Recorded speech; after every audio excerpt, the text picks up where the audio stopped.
कहानी की शुरुआत होती है इयन नाम के लड़के से, जो एक बैंक में चेक लेकर कुछ पैसे निकालने गया। उसने कैशियर के बताए कागजों पर साइन किए और पैसे लेकर निकल गया, पर उसके जाते ही कैशियर की सिट्टी पिट्टी गुम हो गई, क्योंकि उसने देखा कि वो चेक तो नकली था और उसमें लिखा था कि वो बैंक लूटने के लिए माफी चाहता है। फिर हम देखते हैं कि इससे कुछ दिन पहले इयन और उसके पिता विसेंटे एक दुकान में कुछ खरीदने गए।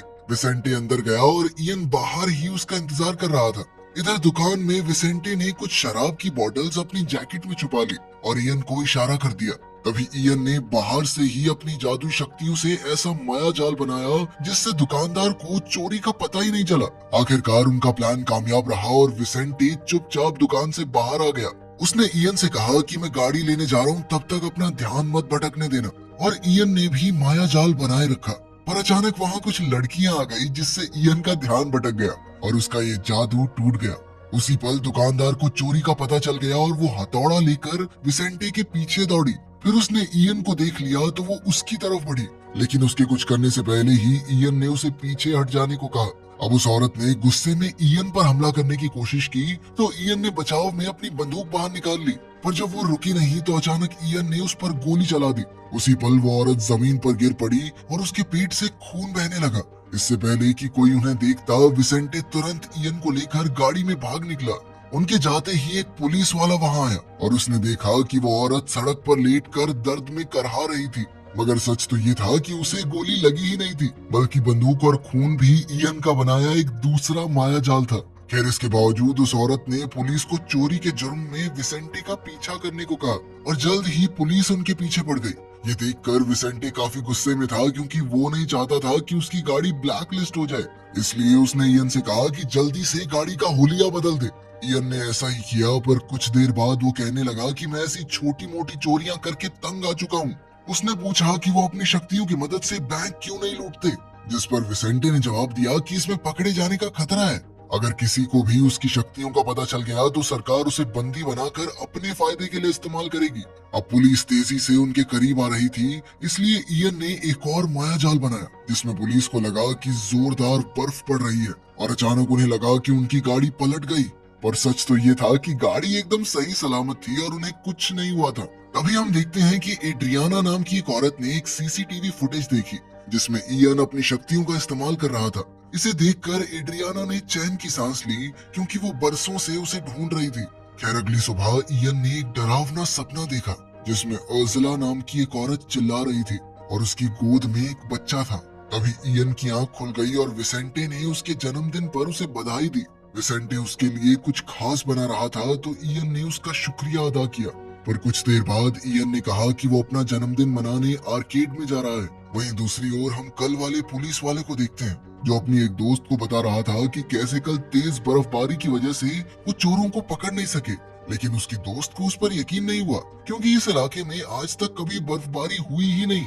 इस दौरान हम देखते हैं कि परसेप्टर नाम का एक आदमी चुपके से उनकी बातें सुन रहा था। उसने सुना कि कुछ खास एजेंट्स इयन और विसेंटे को ढूंढ रहे हैं, तो उसने भी उनका पीछा करना शुरू कर दिया। शाम के समय एड्रियाना ने अपने आदमियों के साथ विसेंटे को उसकी बोट पर ढूंढ लिया, लेकिन इयन वहां मौजूद नहीं था। एड्रियाना ने कहा कि वो एजेंसी की तरफ से आई है। ऐसा लग रहा था कि वो पहले एक दूसरे को जानते थे। असल में वो दोनों एक खास ऑर्गेनाइजेशन के लिए काम करते थे, जो इयन जैसे लोगों पर एक्सपेरिमेंट करती थी। अब एड्रियाना ने विसेंटे से इयन की जानकारी हासिल करने के लिए उस पर अत्याचार करने शुरू किए, पर जल्द ही उसे खबर मिली कि इयन का पता लग गया है। इसके बाद एजेंसी के लोग इयन को अगवा करने पहुंच गए, पर वहां परसीवर पहले से मौजूद था। जब उसने एड्रियाना के आदमियों को देखा तो उसने उन पर हमला करके इयन को बचाने की कोशिश की। फिर उसने एड्रियाना को चेतावनी दी कि वो यहीं मौजूद है। एड्रियाना जानती थी कि परसीवर कितना ताकतवर है, इसलिए उसने अपने आदमियों को हर हाल में परसीवर को रोकने को कहा, क्योंकि वो उसे इयन तक पहुंचने नहीं दे सकती थी। अब परसीवर उनका नया टारगेट बन चुका था और उसने खुद को बचाने के लिए एजेंट्स को एक भ्रम में डाल दिया। इधर इयन ने उसे देखा तो उसे एहसास हुआ कि उसकी तरह और भी लोग मौजूद हैं जो माया जाल बना सकते हैं। खैर, जल्द ही कई सारे एजेंट्स ने एक साथ परसीवर पर हमला बोलकर उसे पकड़ लिया और उसके सर पर लोहे का मास्क लगा दिया गया। तभी वहां एस्ट्रा नाम की औरत और कुछ एजेंट्स आए जो इयन को पकड़कर एड्रियाना से मिलवाने ले गए। अब वो वैन में एड्रियाना के पास गए जहां विसेंटे पहले से बेहोश पड़ा था। तब इयन के कुछ कहने से पहले ही एड्रियाना ने इयन के सर पर लोहे का मास्क लगाया और उसका ब्लड सैंपल लेकर जांच के लिए लैब में भेज दिया। वहीं दूसरी ओर परसीवर ने उन सभी एजेंट्स की हड्डी पसली एक कर दी जिन्होंने उसे पकड़ा था। फिर उसने लोहे का मास्क उतारा और एड्रियाना की वैन को रोकने निकल पड़ा, पर तब तक काफी देर हो चुकी थी।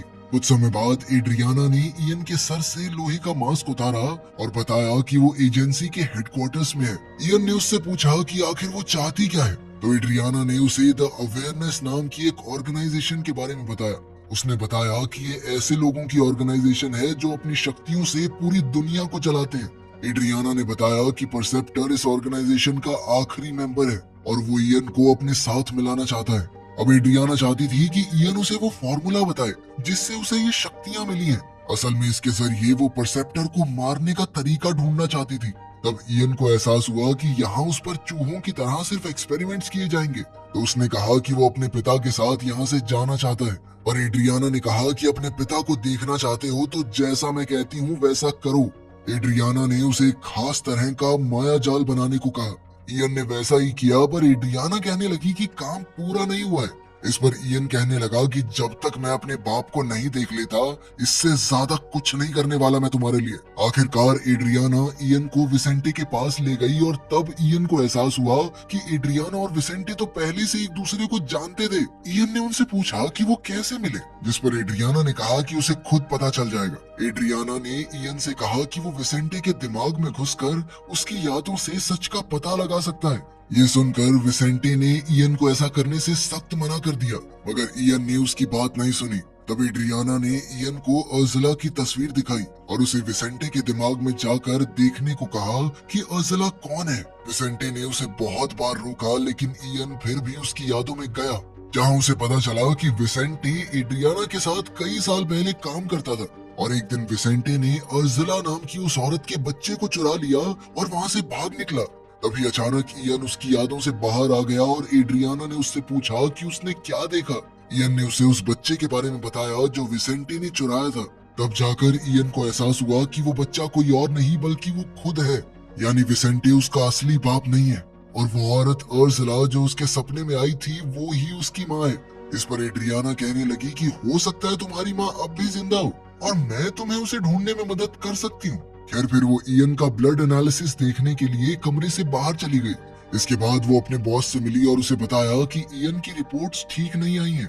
असल में उन्हें इयन के खून में उसकी शक्तियों का कोई फॉर्मूला नहीं मिला। उसकी ब्लड रिपोर्ट बिल्कुल एक आम इंसान जैसी थी। उसके बॉस को भी ये बात कुछ समझ सी नहीं आई। तो एड्रियाना ने कहा कि इसका सिर्फ एक ही मतलब है कि इयन को ये शक्तियाँ अपने माँ बाप से मिली हैं और वो इनके साथ ही पैदा हुआ था। उसके बॉस को कुछ समझ नहीं आया, तो एड्रियाना ने बताया कि अर्जुला और इयन के पिता दोनों के शरीर में वो फॉर्मूला मौजूद था। अब बॉस ने एड्रियाना से कहा कि इससे पहले इयन बेहद ताकतवर हो जाए उन्हें उसे खत्म करना होगा, लेकिन एड्रियाना का कहना था कि वो म्यूल के खिलाफ लड़ने में उनके काम आ सकता है। फिर अगले दिन एस्टर नाम की औरत इयन से मिलने पहुंची और यहाँ से भागने में उसकी मदद करने का ऑफर दिया। अब इयन उसके साथ चल पड़ा तो एस्टर ने रास्ते में आने वाले सभी गार्ड्स को चुटकियों में हरा दिया, मगर जब वो निकलने वाले थे तो इयन ने कहा कि उसे विसेंटे को अपने साथ ले जाना होगा। इसी दौरान परसेप्टर भी बिल्डिंग में घुस आया और जब एड्रियाना ने देखा कि इयन अपने कमरे में नहीं है तो उसने एजेंट्स को तुरंत उसके पीछे भेज दिया, मगर रास्ते में ही परसेप्टर ने सभी एजेंट्स को मौत के घाट उतार दिया। उधर इयन एस्टर और विसेंटे के साथ गाड़ी में भाग निकला, लेकिन परसेप्टर ने उनकी गाड़ी के टायर पंचर कर दिए थे। बदकिस्मती से इसी वजह से उनका एक्सीडेंट हो गया, पर इससे पहले कि परसेप्टर वहां पहुंचता इयन ने एक माया जाल बनाया जिससे उनकी गाड़ी गायब हो गई। आखिरकार उनका प्लान कामयाब रहा क्योंकि परसेप्टर कुछ ही समय में वहां से चला गया। इसके बाद वो सब रात गुजारने एक होटल में पहुंचे। फिर अगली सुबह इयन ने एस्टर से पूछा कि वो उसकी मदद क्यों कर रही है, तो एस्टर ने कहा कि मैं बस अपनी जिंदगी में कुछ सही करना चाहती हूँ। तब इयन को एहसास हुआ कि एस्टर अवेयरनेस ऑर्गेनाइजेशन के लिए ही काम करती है। खैर बाद में हम देखते हैं कि विसेंटे शराब के नशे में धुत पड़ा था, तो एस्टर ने इयन पर इल्जाम लगाया क्योंकि वही विसेंटे को साथ लाया था। तो एस्टर इयन को डांटने लगी कि तुम्हारी वजह से हम इस शराबी को साथ लाए हैं, इसका ध्यान तो रख ही सकते थे। लेकिन इयन कहने लगा कि वो विसेंटे को अपने साथ इसलिए लाया है क्योंकि वो अपनी जिंदगी का पूरा सच जानना चाहता है। इस पर एस्टर ने इयन को एक बार फिर विसेंटे के दिमाग में झांकने की सलाह दी। इस बार जब ईयन ने ऐसा किया तो उसने देखा कि विसेंटे एड्रियाना से बात कर रहा था कि वो किसी को कोमिंस्की नाम के साइंटिस्ट से मिलने के लिए पोलैंड भेजेंगे। बाद में जब ईयन उसके दिमाग से बाहर आया तो एस्टर ने उससे पूछा कि उसने क्या देखा, मगर ईयन ने कोई जवाब नहीं दिया। फिर कुछ देर बाद उसने अपनी शक्तियों से कैशियर को धोखा देकर कुछ पैसे चुरा लिए। जल्द ही पुलिस ने उसका पीछा किया, मगर खुशकिस्मती से वो सही सलामत वापस लौट आया। अब ईयर और एस्टर अपनी लूट की खुशियां मना रहे थे कि तभी उन्हें एहसास हुआ कि विंसेंटे घर पर नहीं था। एस्टर ने कहा कि वो जरूर बार में होगा। कुछ देर बाद जब एस्टर बाथरूम में थी तो ईयन ने खिड़की से देखा कि परसेप्टर वहां आ गया था। अब उसने तुरंत ऐसा मायाजाल बनाया जिससे पूरा कमरा खाली लगे। इसके बाद जब परसेप्टर अंदर आया तो उसे कोई दिखाई नहीं दिया, पर जैसे ही उसने शीशे से कपड़ा हटाया तो सच सामने आ गया, क्योंकि शीशे पर जादू नहीं चलता था। अब ईयन ने उस पर हमला कर दिया और उन दोनों में लड़ाई छिड़ गई। इसी दौरान परसेप्टर ने उसे समझाने की कोशिश की कि वो दोनों एक ही साइड पर हैं, लेकिन ईयन कुछ सुनने को तैयार ही नहीं था। कुछ ही पलों में परसेप्टर ने ईयन को एक दीवार पर जकड़ दिया। तभी उसने एस्टर को भी देख लिया जो बाथरूम में छुपी हुई थी। इसके बाद परसेप्टर ने ईयन के दिमाग में जाकर पता लगाया कि उसे सभी जवाब पाने के लिए पोलैंड जाकर साइंटिस्ट कोमिस्की को ढूंढना होगा। तब ईयन बेहोश हो गया और परसेप्टर वहां से चला गया। कुछ देर बाद जब उसकी आंख खुली तो विंसेंटे वापस आ गया था और उसने ईयन को बहुत डांटा, क्योंकि बैंक में चोरी की खबर हर जगह फैल गई थी। मगर अब ईयन को उसकी किसी बात से फर्क नहीं पड़ता था। उसने विंसेंटे से कहा कि मुझे बेटा बुलाने की कोई जरूरत नहीं है। ये सुनकर विंसेंटे को काफी गहरा सदमा लगा और उसने कहा कि मैंने जो कुछ भी किया तुम्हारे लिए किया था। लेकिन ईयन ने उसकी बात नहीं सुनी और कहने लगा कि कामिंस्की को ढूंढने पोलैंड जा रहा हूँ मैं। विंसेंटे ने उसे ऐसा करने से रोका, क्योंकि पूरा सच जानने से उसे बहुत तकलीफ होगी। लेकिन फिर भी ईयन ने उसे छोड़कर एस्टर के साथ पोलैंड जाने का फैसला किया। उधर एड्रियाना के एजेंट्स ने उसे खबर दी कि ईयन ने पोलैंड की टिकट्स खरीदी हैं। एड्रियाना को एहसास हुआ कि ऐसे तो ईयन को सब सच पता चल जाएगा, इसलिए उसने अपने एजेंट्स को पोलैंड में ईयन का इंतजार करने को कहा। मगर बदकिस्मती से परसेप्टर पहले ही पोलैंड पहुंच चुका था और उसने एजेंट्स का पूरी तरह सफाया कर दिया। फिर ईयन और एस्टर पोलैंड में कामिंस्की के घर पहुंचे, मगर वहां कोई भी नहीं था। कुछ ही देर में ईयन ने एक कमरा देखा जो बिल्कुल वैसा ही था जैसा उसके सपनों में दिखाई देता था। कुछ देर वहां घूमने पर उसे एक नकली दीवार मिली, जिसे तोड़ने पर वो एक खुफिया कमरे में पहुंचे जहां अर्जुला ने अपनी डायरियां छुपाई थी, जिन्हें पढ़ने के बाद ये खुलासा हुआ कि अर्जुला के पिता डॉक्टर किमिंस्की ही हैं। उधर एड्रियाना फिर से विंसेंटे से मिली और उससे पूछा कि अब वो ईयन के साथ क्यों नहीं है। विंसेंटे ने कहा कि ईयन अकेला जाना चाहता था तो उसे जाने दिया मैंने। तुम पागल हो क्या? ईयन के ऊपर कितना खतरा मंडरा रहा है पता भी है तुम्हें? वो परसेप्टर कभी भी उसे मार सकता है। ये सुनकर ईयन को एहसास हुआ कि उसे अपने पिता होने का फर्ज निभाना चाहिए। वहीं दूसरी ओर ईयन जब खुफिया कमरे से बाहर आया तो उसने देखा कि एस्टर परसेप्टर को भी अपने साथ अंदर ले आई थी। एस्टर ने कहा कि परसेप्टर तुम्हारे सारे सवालों का जवाब दे देगा, पर ईयन ने उसकी एक ना सुनी और बंदूक निकाल ली। लेकिन परसेप्टर डरा नहीं और उसने अपनी कहानी बताई। उसने कहा कि वो ईयन का असली बाप है। ये बात सुनकर ईयन हक्का बक्का रह गया। कई साल पहले कोल्ड वॉर के समय डॉक्टर किमिंस्की ने ये फॉर्मूला बनाया था ताकि दुश्मनों के दिमाग को पढ़ा जा सके, और उसने ये ताकत अपनी बेटी और परसेप्टर को भी दे दी। पर जब युद्ध खत्म हुआ तो सरकार ने ऐसी ताकत वाले लोगों को खत्म करने का फैसला किया, और फिर म्यूल नाम के एक आदमी ने पूरी सरकार को अपने काबू में करके हरा दिया। आखिरकार म्यूल ने बाकी सबके साथ मिलकर अवेयरनेस नाम का ग्रुप बनाया और वो सब अपनी शक्तियां छुपाकर आम जिंदगी जीने लगे। इसी के बाद ईयन का जन्म हुआ। इससे पहले कि ईयन कुछ कह पाता, अचानक एड्रियाना के एजेंट्स ने वहां हमला कर दिया। जैसे ही परसेप्टर ने ये देखा तो उसने तुरंत ईयन से कहा कि जल्दी यहाँ से निकल जाओ और मेरे स्पेन वाले घर में जाना, वहाँ तुम्हें सभी सवालों के जवाब मिल जाएंगे। ईयन कहने लगा कि मुझे घर का पता तो मालूम ही नहीं है, लेकिन एस्टर को एड्रेस पता था। इसके बाद परसेप्टर ने डट कर एजेंट्स का सामना किया और उधर ईयन एस्टर के साथ भाग निकला। आखिरकार परसेप्टर पकड़ा गया और एड्रियाना के एजेंट्स उसे एड्रियाना के लैब में ले गए, जहां उसका ब्लड सैंपल लिया गया। आखिरकार एड्रियाना परसेप्टर के सामने आई और उसे म्यूल कहकर पुकारा। एड्रियाना ने कहा कि वो उसके खून से शक्तियों का फॉर्मूला निकालकर उसे बर्बाद कर देगी, पर जल्द ही उसे एहसास हुआ कि परसेप्टर के खून से फॉर्मूला नहीं निकाला जा सकता, क्योंकि फॉर्मूला पूरी तरह उसके खून से जुड़कर एक हो चुका था। फिर एड्रियाना ने अपने बॉस से कहा कि अब ईयन ही उनकी आखिरी उम्मीद है। उधर जब परसेप्टर अकेला था तो उसने रोबोट की आंखों में देखा और उसके कंट्रोलर का दिमाग अपने कब्जे में कर लिया। इसका मतलब ये था कि परसेप्टर के पास लोगों को काबू करने की भी शक्ति थी। इस तरह उसने खुद को आजाद किया और फिर अपनी शक्तियों से वहां मौजूद सभी एजेंट्स को मारकर भाग गया।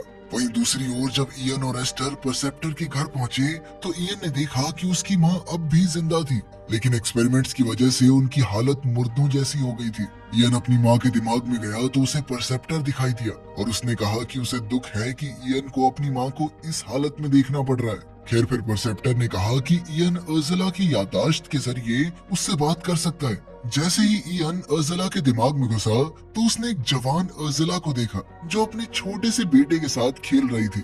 उसी समय परसेप्टर ने इयन को दिखाया कि कैसे एड्रियाना के लोगों ने उसकी मां पर अत्याचार किए। तब उसकी मां ने फॉर्मूले की सभी कॉपीज को तबाह कर दिया और असली फॉर्मूले को एक याद बनाकर इयन के दिमाग में भर दिया। अब परसेप्टर ने इयन से ये फॉर्मूला मांगा पर इयन ने कोई जवाब नहीं दिया। इयन को एहसास हो गया कि उसकी मां ने ये फॉर्मूला सिर्फ उसे इसलिए दिया ताकि ये किसी और के हाथ ना लग सके।